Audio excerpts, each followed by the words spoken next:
Imaginez que le remède soit quelque chose de complètement différent de ce qu'on vous a toujours dit. Il ne s'agit pas de se sentir léger tout le temps, ni de vivre une vie sans conflit ou de ne plus jamais être ébranlé par quoi que ce soit. Ceux qui ont véritablement avancé sur cette voie ne vivent pas dans un état de perfection illusoire. Ils se sont simplement transformés d'une manière dont ils ne se rendent pas toujours compte. Et il existe cette signe claire de ce changement que vous portez peut-être déjà sans même vous en rendre compte. Depuis des années, on observe que ceux qui surmontent un traumatisme profond ne deviennent ni fragiles ni passifs. Au contraire, ils acquièrent une force sélective, une capacité à se durcir là où cela est nécessaire, sans perdre son essence. Il ne s'agit pas d'éliminer ce qui est sombre en vous, mais d'apprendre à l'utiliser consciemment. La différence entre ceux qui se contentent d'enterrer leurs fantômes et ceux qui les intègrent véritablement réside précisément dans ceci: les premiers projettent leurs ténèbres sur les autres, tandis que les seconds s'approprient chaque morceau d'eux-mêmes, sans exception. Le plus grand danger réside en effet dans cette projection aveugle. Quand quelqu'un voit chez les autres exactement ce qu'il nie en lui-même, avec une conviction absolue, il crée un poison invisible. Cela détruit les relations, érode la confiance et vous donne toujours le droit de pointer du doigt, parce que votre esprit a réécrit la réalité pour l'adapter au récit que vous avez choisi de croire. Mais lorsque la guérison se produit réellement, quelque chose change. Vous arrêtez de voir des ennemis à chaque coin de rue. Vous n'êtes plus absolument certain des intentions cachées des autres. Lorsque quelque chose ou quelqu'un vous dérange, votre première réaction n'est pas de juger l'autre, mais de vous demander: quelle partie de moi n'ai-je pas accepté que cela reflète? Cela ne veut pas dire naïveté. Cela signifie une maturité psychologique pour distinguer ce qui est une menace réelle de ce qui n'est qu'une projection.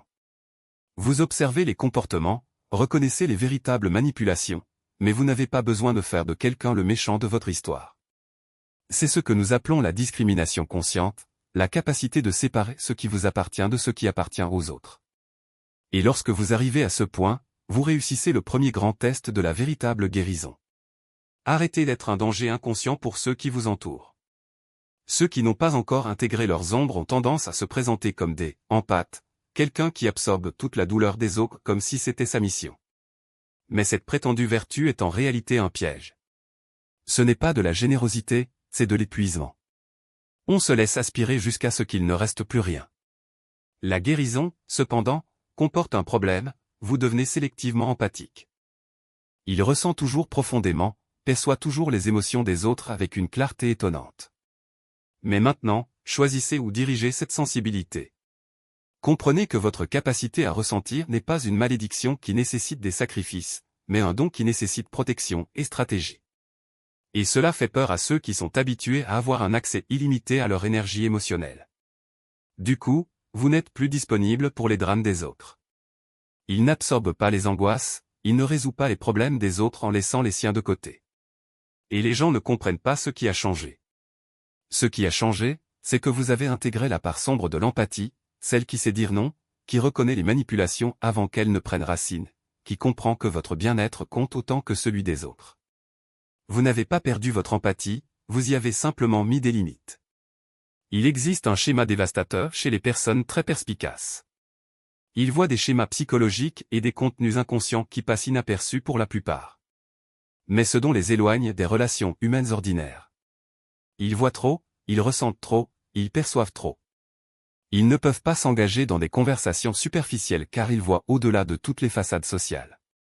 Ils n'entretiennent pas d'amitié parce que les autres se sentent exposés autour d'eux. Leur capacité supérieure les isole complètement. Lorsqu'il n'existe aucun remède, ce qui était une force devient un fardeau insupportable. Mais lorsque l'intégration se produit, vous apprenez à utiliser cette perception sans la laisser dominer votre vie.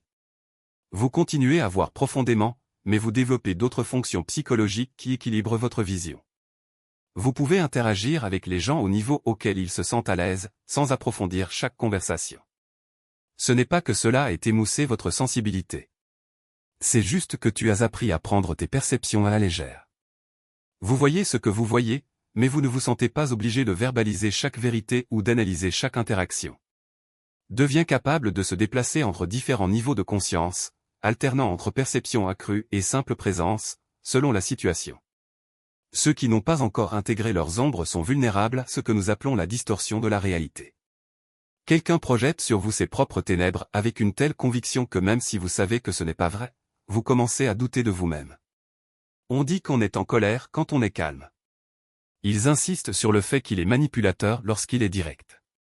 Et leur certitude vous amène à remettre en question ce que vous avez toujours su être réel. Cette fragilité face au gaslighting révèle un psychisme qui n'est pas encore intégré. Vous n'avez pas pleinement revendiqué le droit de faire confiance à vos propres perceptions. Il cherche toujours une validation externe de ce qu'il ressent intérieurement. Vous avez besoin des autres pour confirmer votre réalité car vous n'avez pas encore développé une confiance inébranlable en votre propre conscience.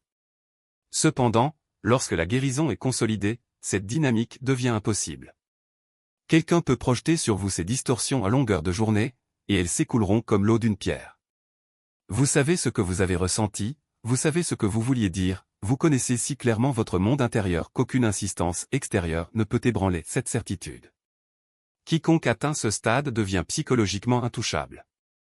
Non pas par arrogance ou par fermeture, mais parce qu'il a développé une discrimination si aiguë qu'il reconnaît instantanément quand quelqu'un décrit ses propres projections, et non la réalité.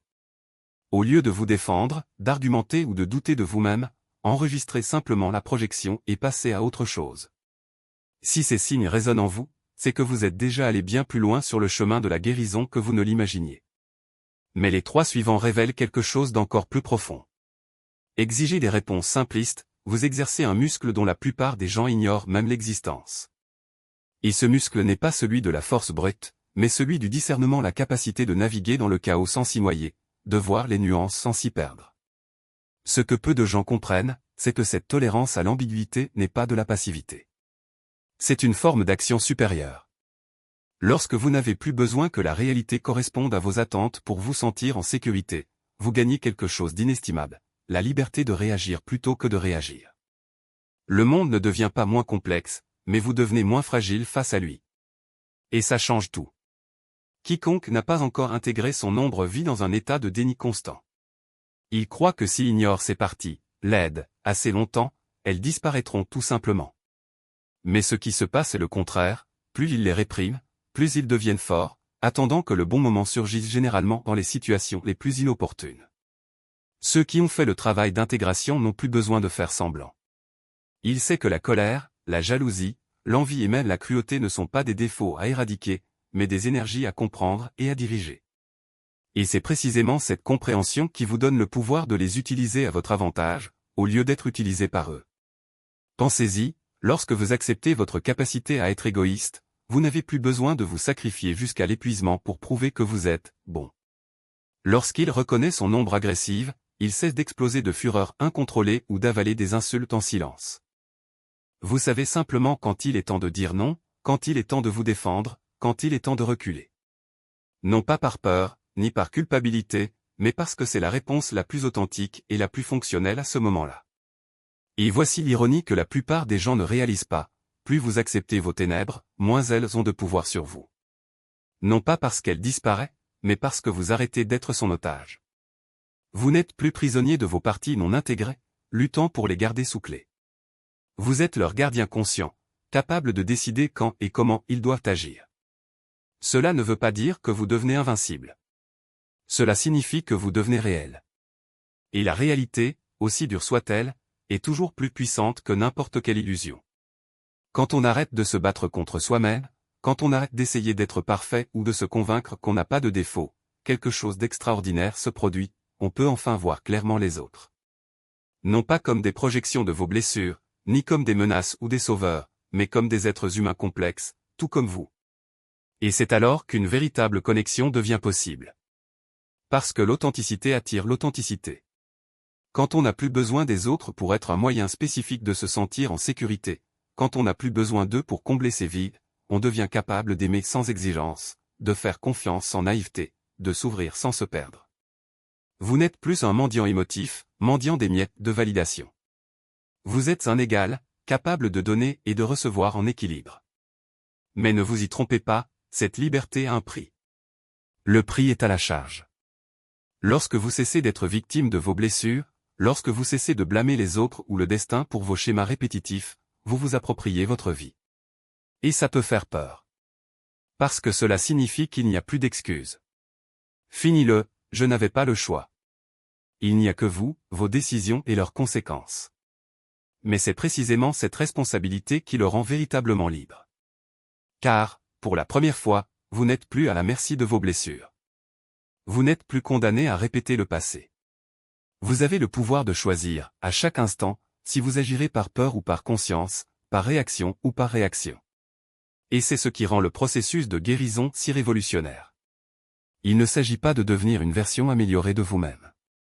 Il s'agit de devenir entier. Il s'agit d'arrêter de combattre les parties de vous-même que vous n'aimez pas et d'apprendre à les utiliser comme outils. Il s'agit de réaliser que même vos pires qualités, une fois intégrées, peuvent devenir des sources de force. Alors si ces signes vous interpellent, ce n'est pas un hasard. C'est parce que vous opérez déjà à un niveau de conscience dont la plupart des gens n'imaginent même pas l'existence.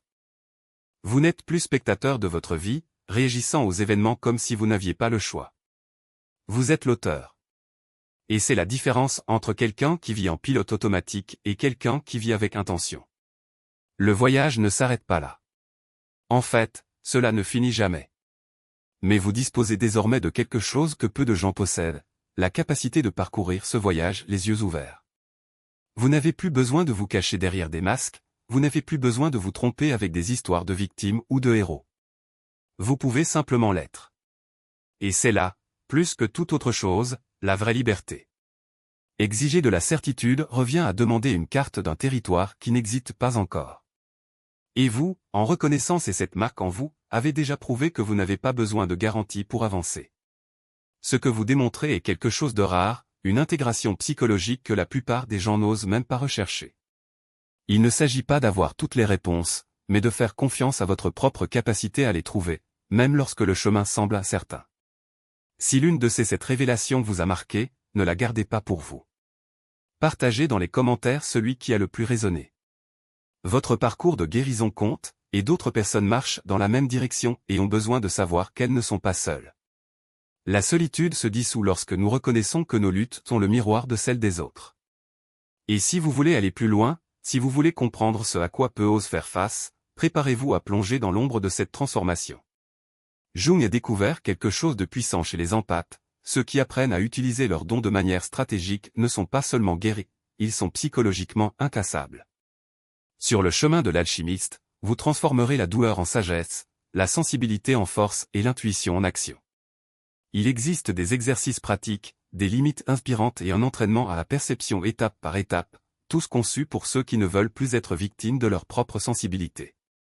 Le guide comprend 3 vidéos exclusives, approfondissant chaque leçon. Un e-book de 236 pages, soigneusement conçu au format 8,5x11, prêt à être téléchargé immédiatement. Disponible maintenant. Commencez votre entraînement aujourd'hui et apprenez à ressentir profondément sans perdre en clarté. Visitez deserialmain.com et faites le premier pas vers la version la plus puissante de vous-même. Merci d'être ici. Rendez-vous dans la prochaine dimension.